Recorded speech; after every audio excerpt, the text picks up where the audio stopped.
NSV का ये उपहार विवाहित जीवन में आए बहार। यदि आप और बच्चे नहीं चाहते तो बिना चीर फाड़ के एनएसवी पुरुषों के परिवार नियोजन का सिर्फ 10 मिनट का सरल उपाय है और आधे घंटे बाद आप घर भी जा सकते हैं। इससे कोई कमजोरी नहीं होती बल्कि सहवास का आनंद और भी बढ़ जाता है। एनएसवी का ये उपहार विवाहित जीवन में आए बहार। राष्ट्रीय स्वास्थ्य मिशन, स्वास्थ्य विभाग हरियाणा द्वारा जनहित में जारी।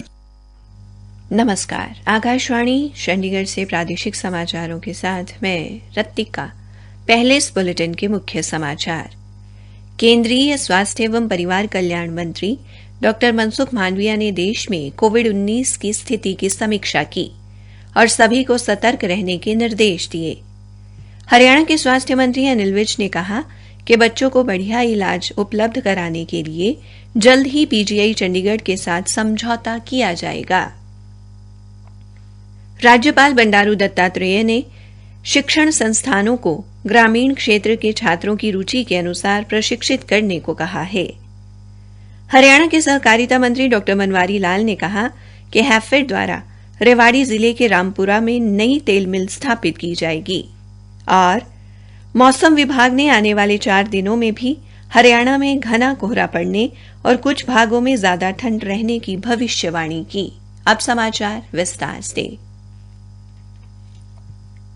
केंद्रीय स्वास्थ्य एवं परिवार कल्याण मंत्री डॉ मनसुख मांडविया ने देश में कोविड-19 की स्थिति की समीक्षा करने के लिए आज नई दिल्ली में उच्च स्तरीय बैठक की अध्यक्षता की।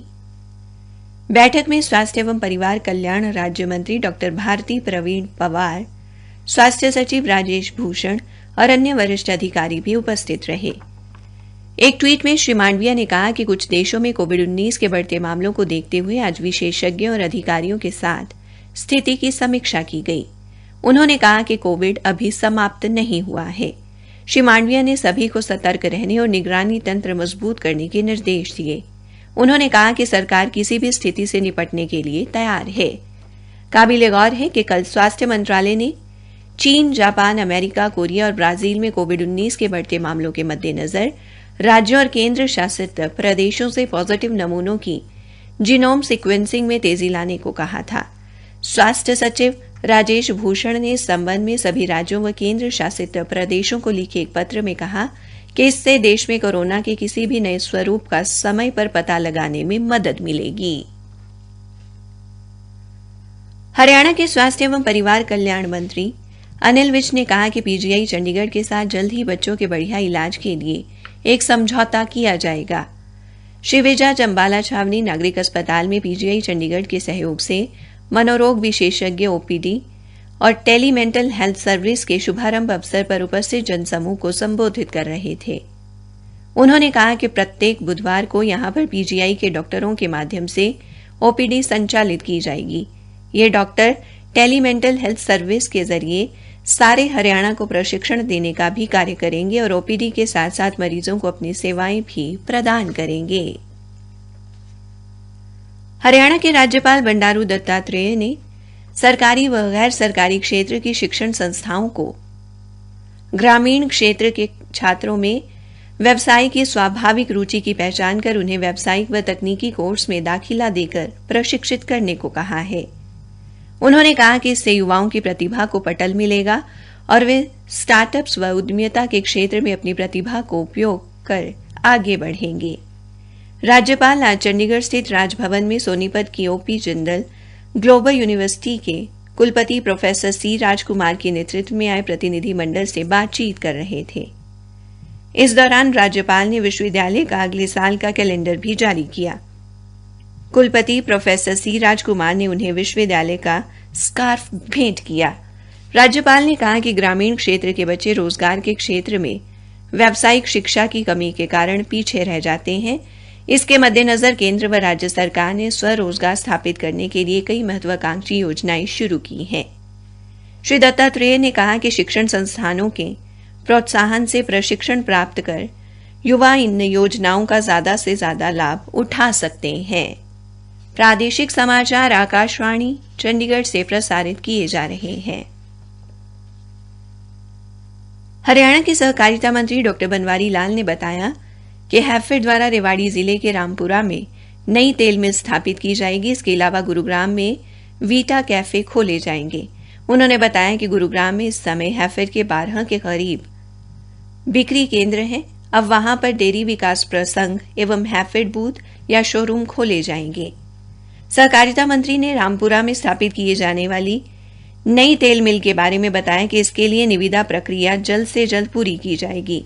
उन्होंने कहा कि ये मिल स्थापित होने से जहां बाजार में सरसों की तेल की बढ़ रही मांग पूरी की जा सकेगी, वहीं प्रदेश के किसानों द्वारा पैदा की जा रही सरसों की खपत भी हो सकेगी, जिससे दक्षिण हरियाणा के लगभग 50,000 किसानों को फायदा होगा।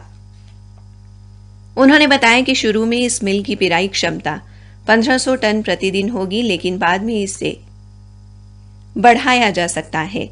डॉक्टर बनवारी लाल ने कहा कि मिल में लगभग 500 लोगों को रोजगार के अवसर उपलब्ध होंगे। हरियाणा के कई स्थानों में आज भी कई जगह घना और कई स्थानों पर अत्यंत घना कोहरा पड़ा तथा कुछ 6 स्थानों पर अत्यधिक ठंडा दिन दर्ज किया गया। मौसम विभाग ने आने वाले 4 दिनों में भी घना कोहरा पड़ने का अनुमान लगाया है, लेकिन 25 दिसंबर को पश्चिम व दक्षिण पश्चिम हरियाणा को कोहरे से राहत मिल सकती है। कल जहां पूरे हरियाणा में घना कोहरा पड़ने की संभावना जताई गई है, वहीं उत्तरी हरियाणा व दक्षिण पश्चिमी हरियाणा में ज्यादा ठंड रहने का अनुमान भी लगाया गया है। विभाग द्वारा जारी आंकड़ों के अनुसार कल कैथल का कौल क्षेत्र 13.9 डिग्री सेल्सियस के अधिकतम तापमान के साथ सबसे ठंडा रहा, जबकि सबसे कम न्यूनतम तापमान महेंद्रगढ़ में दर्ज किया गया। यमुनानगर जिले में आज दिन में धूप निकलने से लोगों को कड़ाके की ठंड से कुछ राहत मिली। हालांकि सुबह के समय कोहरा छाने से लोग परेशान रहे। उधर कोहरे के कारण दृश्यता में आई कमी को देखते हुए कैथल यातायात पुलिस ने आज सुबह जीवन रक्षक दल के सहयोग से कोहरे से होने वाली सड़क दुर्घटनाओं पर अंकुश लगाने के लिए वाहनों पर रिफ्लेक्टर लगाने का अभियान शुरू किया है। हरियाणा के शिक्षा मंत्री कंवरपाल ने 5वीं कक्षा के मधुर हिंदी व्याकरण भाग 5 में भगवान श्री कृष्ण के विषय में प्रकाशित आपत्तिजनक प्रश्नोत्तर पंक्तियों को तुरंत हटाने के निर्देश दिए हैं। शिक्षा मंत्री ने इस संबंध में मामले की गहन जांच के निर्देश देते हुए दोषियों के खिलाफ सख्त कार्रवाई करने को कहा है। उन्होंने कहा कि जैसे ही यह मामला उनके संज्ञान में आया तो संबंधित अधिकारियों को उचित जांच तथा दोषियों के खिलाफ उचित कार्रवाई करने को कहा गया है। श्री कंवरपाल ने कहा कि यह हिंदी व्याकरण पाथफाइंडर पब्लिशिंग हाउस द्वारा प्रकाशित किया गया है। भारत जोड़ो यात्रा 23 व 24 दिसंबर को फरीदाबाद से होकर दिल्ली प्रस्थान करेगी। फरीदाबाद में यात्रा की अगुवाई कांग्रेसी नेता विजय प्रताप करेंगे।